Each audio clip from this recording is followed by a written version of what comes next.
वो नहीं चाहते कि भारत में एकता हो। वो अपनी अपनी षड्यंत्रकारी नीतियों से जो कुछ हमारे बेचारे अनपढ़ लोग हैं उन लोगों को अलगाववादी बना के, खासकर देश के अंदर भी बैठे मैं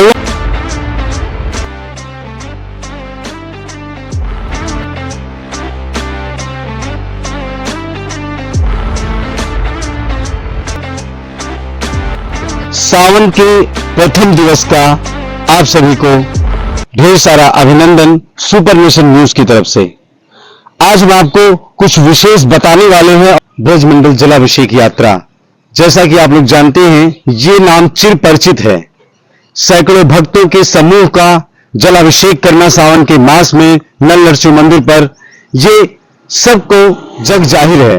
लेकिन इसी क्रम में पिछले साल यहां पर इस यात्रा के दौरान कुछ शरारती तत्वों द्वारा विघ्न पैदा किया गया, जिसकी वजह से कुछ लोग मारे गए और कुछ घायल हुए। सैकड़ों की संख्या में लोग घायल हुए। इसके बावजूद प्रशासन को भी मुंह की खानी पड़ी, क्योंकि प्रशासन के सारे इंतजाम फेल दिखाई पड़े। लेकिन इस बार सैल्यूट तिरंगा के राष्ट्रीय अध्यक्ष नवीन जी के नेतृत्व में की गई ये यात्रा आज एक शांतिपूर्ण ढंग से, सौहार्दपूर्ण दिखाई पड़ी, क्योंकि जिनके द्वारा, जिन उपद्रवियों के द्वारा पिछले साल यहां पर हुड़दंग मचाया गया, भक्तों को मारा गया, पीटा गया, आज उन्हीं के द्वारा माल्यार्पण और स्वागत किया गया। आइए हम जानते हैं कि ऐसा इनके नेतृत्व में क्या खास बात थी कि आज वो सब इनके सौहार्दपूर्ण और अभिवादन के लिए इनके सामने मिले। ब्रजमंडल यात्रा सौहार्दपूर्ण तरीके से आज पूर्ण हुई है। पिछली बार उपद्रवों के बाद लोग घायल हुए, लोगों ने अपनी जानें दे दी। उन शरारती तत्वों को कैसे किनारे लगाया आपने? 2 शब्द। देखिए, सबसे पहले मैं आपको ब्रजमंडल यात्रा का बहुत बहुत हार्दिक शुभकामनाएं देता हूं। और सावन का पहला सोमवार है।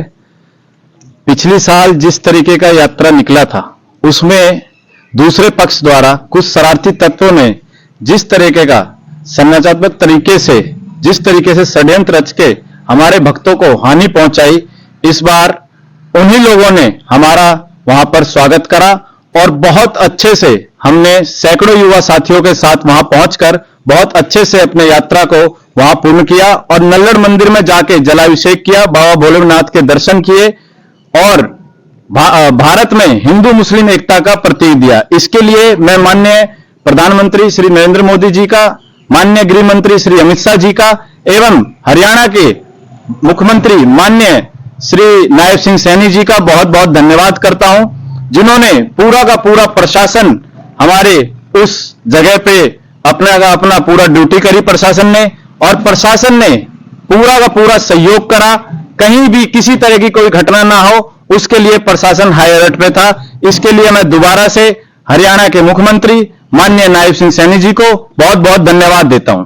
देखिए, यात्रा की तैयारी काफी दिनों से चल रही थी जी। यहां सबसे पहले हमने मिलके जो भी हमारे दूसरे पक्ष के जो भी मुख्य लोग थे उनसे मिलके बातचीत करी और उनसे निवेदन किया। देखिए, किसी की भावना को, किसी के धर्म को ठेस पहुंचाना हमारा तात्पर्य नहीं है। हमारा तात्पर्य है कि हम हिंदू हैं, हम सनातनी हैं, हम अपने मंदिरों में जाके जलाभिषेक भी करेंगे, मंदिरों में जाके पूजा करेंगे। जिस तरीके से वे अपने मंदिरों में जाके नमाज पढ़ते हैं, जिस तरीके से वे अपने मंदिरों में जाके अपने मस्जिदों में जाके सारे काम करते हैं, हम उनको इस चीज से नहीं रोकते। तो हमारा भी यही तात्पर्य है कि हम आगे से और पहले भी अपने भारत के अंदर, जैसा हमारा भारत का पूरे विश्व में नाम है, जहां हिंदू मुस्लिम सिख ईसाई हम सब भाई भाई का नारा दिया गया है, हम लोग यही शांति की एकता का प्रतीक लेके आज नल्लड़ मंदिर में सभी युवा साथियों के साथ जाके और जलाभिषेक का कार्यक्रम किया।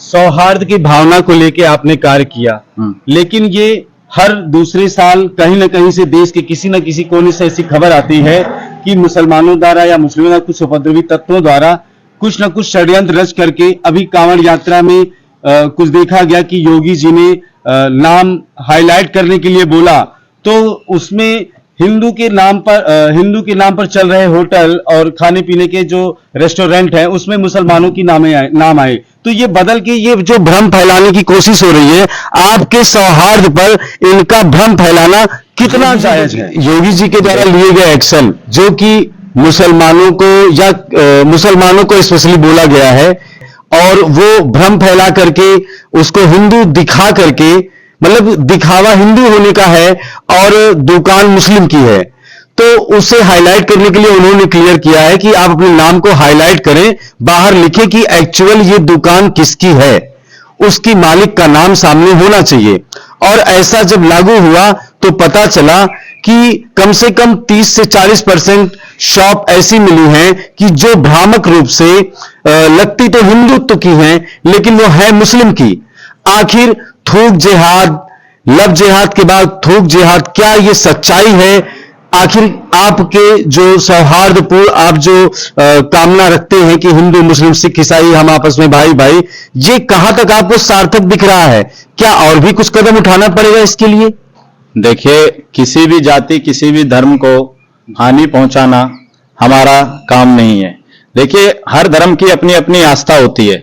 जैसा कि आपको पता है, सावन मास के मेले में कावड़िए जितने भी हमारे कावड़ ले जाने वाले लोग हैं, वो लोग अलग अलग जगह से कावड़ लेके हरिद्वार पहुंचते हैं और हरिद्वार से जल उठा के अपने अपने मंदिरों में चढ़ाते हैं। अब उन रास्तों में जो भी व्यवस्थाएं हैं, चाहे वो होटल की व्यवस्थाएं हो चाहे पानी की व्यवस्थाएं हो, अगर कोई मुस्लिम भाई अगर इस तरीके की हरकत करता है, देखिए उनका भी रोजा होता है, अगर उन रोजा में हम उन्हें पानी पिलाएं तो क्या होगा, अगर उन रोजा में हम उन्हें खाना खिलाए तो क्या होगा? जब हम उनकी आस्था पे उंगली नहीं उठाते तो वो हमारी आस्था पे उंगली उठाने वाले कौन होते हैं? मैं आपको यही इस चैनल के माध्यम से यही संदेश देना चाहूंगा कि जैसा कि हमारा देश शुरू से सब जाति धर्म को एक साथ रखता है, वही मैसेज हमेशा होना चाहिए। जैसा कि कई लोग हमारे जो मुस्लिम भाई हैं नाम बदलकर शिव ढाबा रख रहे हैं, कोई नाम बदलकर राम ढाबा रख रहे हैं, ये सब चीज बहुत गलत है, बहुत शर्मनाक है। इस चीज की मैं कड़ी से कड़ी निंदा करता हूं और मैं आशा करता हूं कि माननीय उत्तर प्रदेश के मुख्यमंत्री माननीय श्री योगी आदित्यनाथ जी द्वारा जो भी कार्यक्रम इस तरीके के चलाए गए हैं कि जिसमें उन्होंने यही कहा है कि जो भी आपकी सच्चाई है, जब आप राम है तो आप अब्दुल क्यों बनते हैं, जब आप रहीम है तो आप नवीन क्यों बनते हैं? आप ये देखिए कि जैसा जो कुछ है आप दुनिया के सामने वैसा ही रहिए। हमारे प्रधानमंत्री माननीय मोदी जी का भी यही ध्येय है, आप किसी की आस्था के साथ खिलवाड़ नहीं कीजिए। जैसा कि आज हमने यहां से नल्लड़ यात्रा निकाली, किसी तरीके का हमें इशू नहीं हुआ। इस चीज के लिए हम अपने मुसलमान भाइयों का भी धन्यवाद करते हैं। तो कब तक हमें पुलिस सिक्योरिटी और प्रशासन की सिक्योरिटी से करनी पड़ेंगी? इसके लिए कुछ प्रयास कर रहे हैं क्या आप? देखिए, हमारा हिंदू जाग चुका है जी, और जो कुछ हिंदू भाई सोए हुए हैं, मैं उनसे हाथ जोड़कर अपील करता हूं कि वो जाग जाएं। अपनी सनातन को, अपनी संस्कृति को बचाने के लिए जो भी महत्वपूर्ण कदम उठाए जा सकते हैं, महत्वपूर्ण कदम में क्या है कि हम आपस में जात पात में ना बटें। हम हिंदू हैं, हम गर्व से कहें कि हम हिंदू हैं। हम एक दूसरे की, जो भी हमारे हिंदू भाई हैं, एक दूसरे की सहायता करें। कोई हमारे हिंदू में बेचारा गरीब है, कोई बहुत ज्यादा अमीर है, अमीर और गरीब का फर्क नहीं होना चाहिए। सबको एक समान समाज में किस तरीके से ले जाएं, हमारा पहले भाजपा का भी यही प्रयत्न है और हम जैसे जो भाजपा के छोटे सेवक हैं उनका भी यही प्रयत्न है कि पूरे समाज को एक सूत्र में कैसे बांधा जाए। हिंदू मुस्लिम सिख ईसाई हम आपस में भाई भाई, इस बात को हर एक हिंदुस्तानी बहुत गर्व से बोलता है, उसके बावजूद इतनी टकरार क्यों?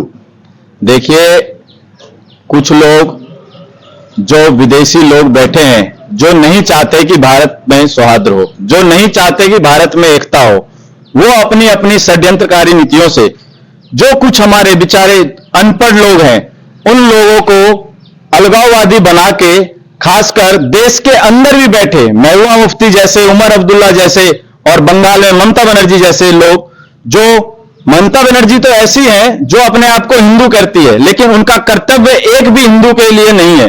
सारे के सारे वो मुस्लिम, देखिए हमें मुसलमानों से कोई आपत्ति नहीं है, हमें सिख से कोई आपत्ति नहीं है, हमें सिर्फ और सिर्फ ये है कि जैसा वो अपने धर्म और जात में अपनी आस्था को बढ़ावा देने के लिए कार्यक्रम कर रहे हैं, उसी तरीके से हम भी अपने धर्म की और आस्था को जगाने के लिए अपने अपने कार्यक्रम को आपको किसी से दिक्कत नहीं है जी। लेकिन उनको दिक्कत है।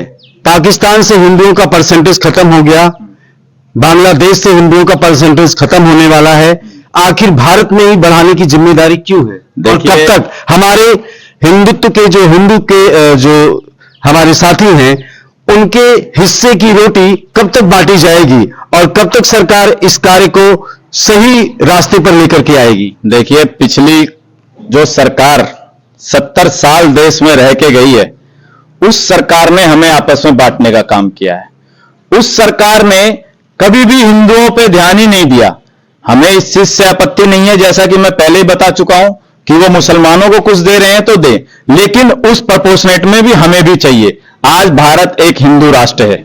आज आप देखिए कि भारत का परचम पूरे विश्व में लहरा रहा है, ये सिर्फ और सिर्फ माननीय प्रधानमंत्री श्री नरेंद्र मोदी जी के राज में। लेकिन हम हिंदू राष्ट्र से बोल नहीं सकते।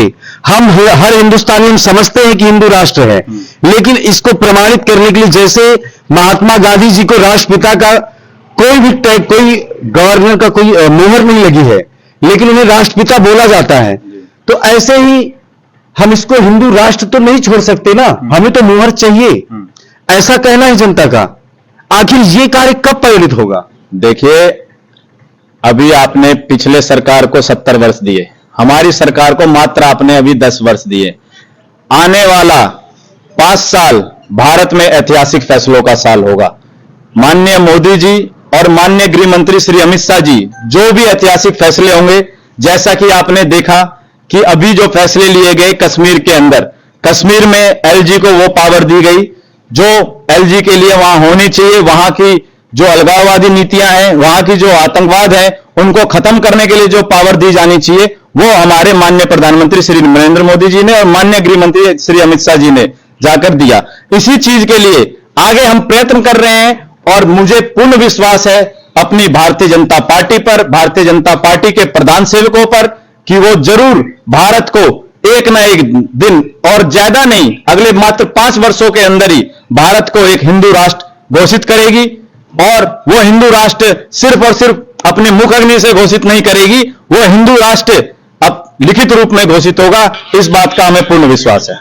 सनातन को लेकर लोग काफी उत्साहित हैं और सावन मास के शुरुआत में भगवान शिव को जलार्पण करके उसके और भी प्रबल होने की कामना कर रहे हैं। क्या हिंदू, मुस्लिम, सिख, ईसाई हम आपस में भाई भाई, ये जो लाइनें हैं, क्या ये चरितार्थ हो पाएंगी कि नहीं? आखिर कब तक एक दूसरे से टकराव का सामना करना पड़ेगा? आखिर वो कौन है जो आपस में इन चारों भाइयों को लड़ाने की राजनीति, गंदी राजनीति कर रहा है? जुड़े रहिए सुपर नेशन न्यूज के साथ। मैं विवेक आनंद त्रिपाठी, हरियाणा न्यूज।